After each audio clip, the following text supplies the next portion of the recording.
by 3 goals or more. We'll come to the top end of the pitch in a moment. He was talking about the threat of Jamie Vardy. He was also talking about having to defend a little bit deeper today. They haven't got the protection of Jordan Henderson either.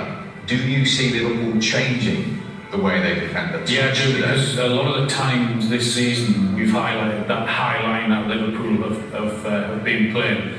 If they do that today and they don't put pressure on the ball, they'll get punished. So I expect them to sit a little bit deeper. I expect Alisson to be playing, try and play in that sweeper keeper role, because they expect and know what Leicester are very good at. They might just sit there and try and suck Liverpool onto them in the hope that they'll get the ball into midfield to take the touches and turn. And then we know that first thought is, can they get it in behind for the magnificent Jamie Vardy?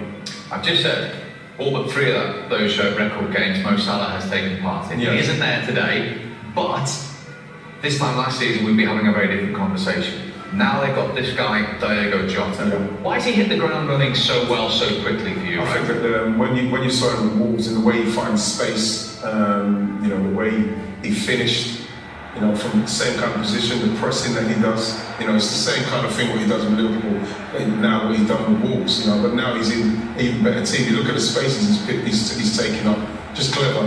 Good goal, very good goal, good finish.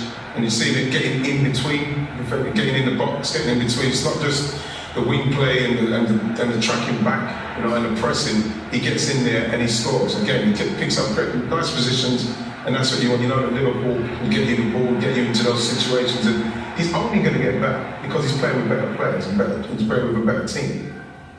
Did you notice in the graphic that we showed beforehand from the time from 78 to 80 the number of players used? Yeah, I knew you were going to point that out. So much for too many games, eh? Look, 20 players used in that time. Look at the comparison now.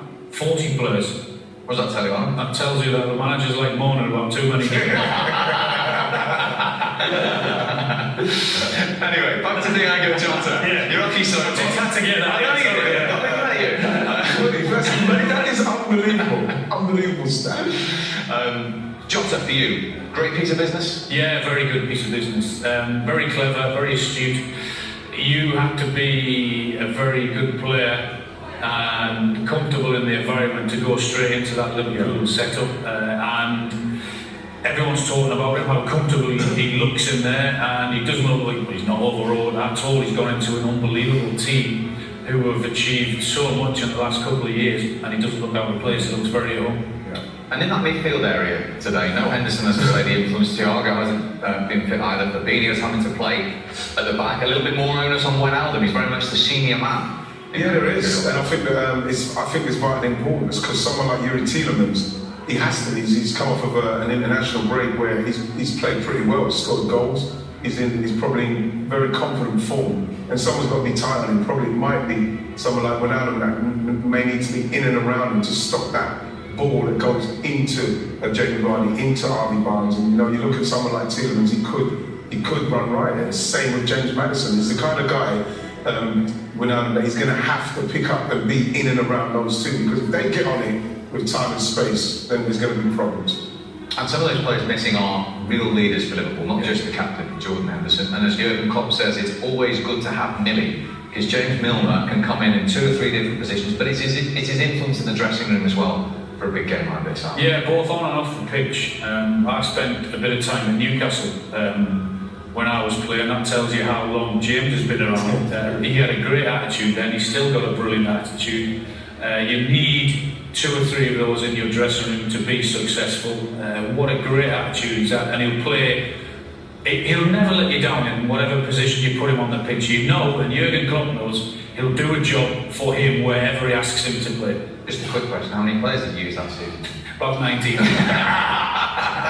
Right, either way he sets his team up, when quite simply you've got Jamie Vardy, have you always got an outstanding chance? Without a doubt, yeah. And like I say, when you've got the midfield he's got behind him as well, he's very patient with him. Just when you see him, he'll work very hard. Now he's working within the width for the 18-yard box, because he knows that he'll do his work, because he knows that the chances are all being funneled in towards him. And if there's too much time for the midfielders on the ball, and if they do, Liverpool get it wrong with this line, then he will punish.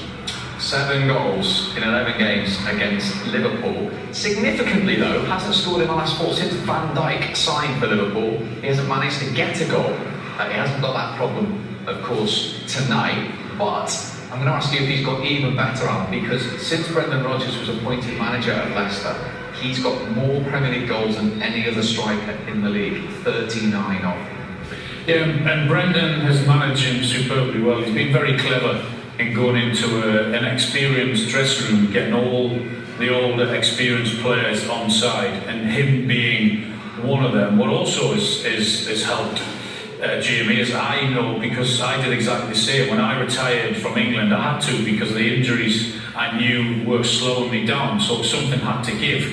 Now, when England have been travelling and playing the last couple of weeks, he's been going in maybe 2 or 3 times a week.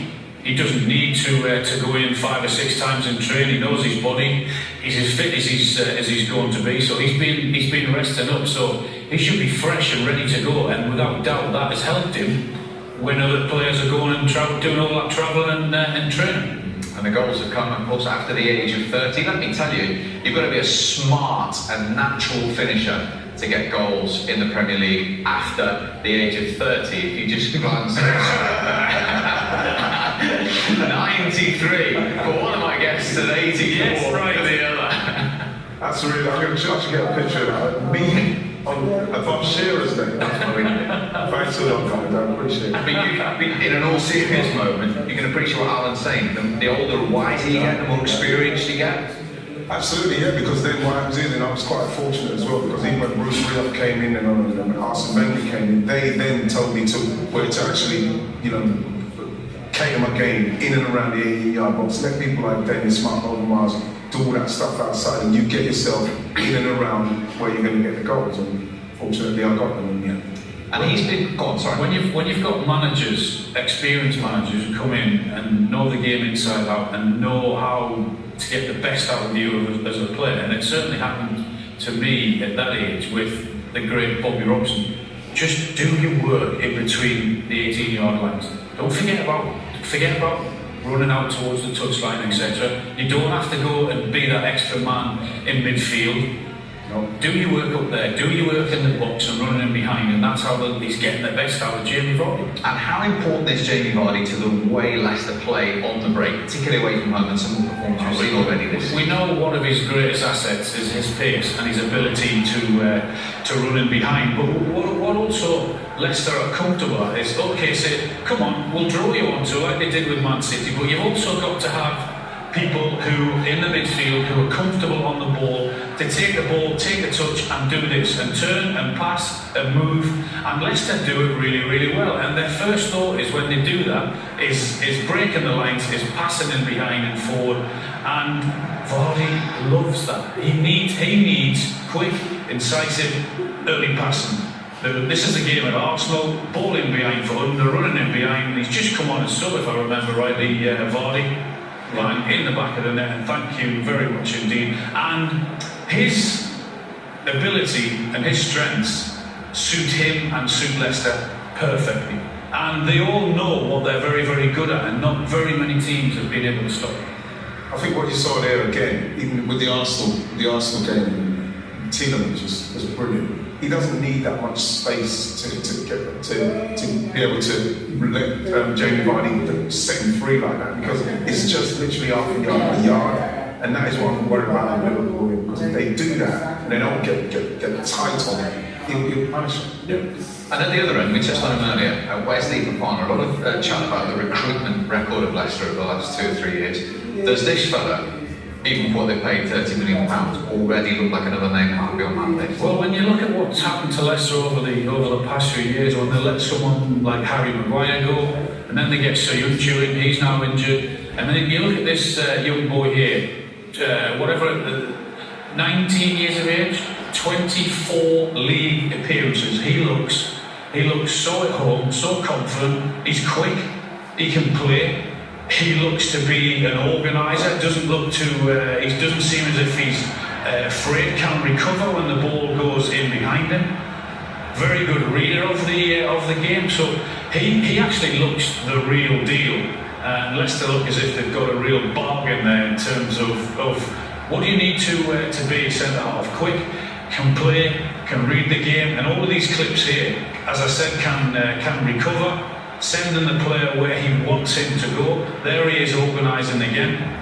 He looks a very, very exciting prospect. You have to say, Al, the recruitment at Leicester, to find him, because you see those clips there, and all those clips of someone who's 19 and played the games he's played, and the way he's reading the game, and the way he's recovering, the way he's actually talking to people and organising. How have people missed out on him? Unbelievable recruitment from Leicester. Brilliant signing. Yeah. Wesley Fofana, part of that Leicester defence tonight. That will be tested, of course, even without Mo Salah in that Liverpool front three, but it is all set up beautifully for the reigning Premier League champions against the team who began the weekend as the Premier League leaders and have the opportunity to win again and go back to the top of the tree.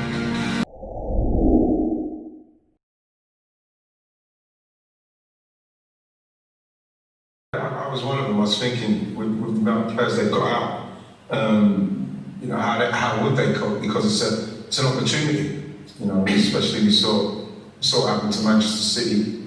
They needed to try and win the game to maybe get closer to a Liverpool and even Tottenham now. But when you look at Liverpool and what they had missing, how the players who came in reacted to being in the team and what obviously their manager wants from them, it's how you should be at that end of the table when you are fighting for everything. They're fighting for everything. Champions League, Premier League, you know, we know the standards they've set themselves, and, you know, they've got to get a lot of credit for the way they played tonight, because they made Leicester look very average. They certainly did. Very impressive from the champions. 4 games down today, 2 still to come tomorrow, of course. 5 goals at the Cottage, 3 of them for Everton, getting them back to winning ways. Just 1 enough for West Ham to keep going. Sheffield United losing 1-0 at home to then no goals, and a red card between Leeds and Arsenal at Ellen Road, and those 3 goals and another 3 points for the champions at home to Leicester. Burnley Palace and then Wolves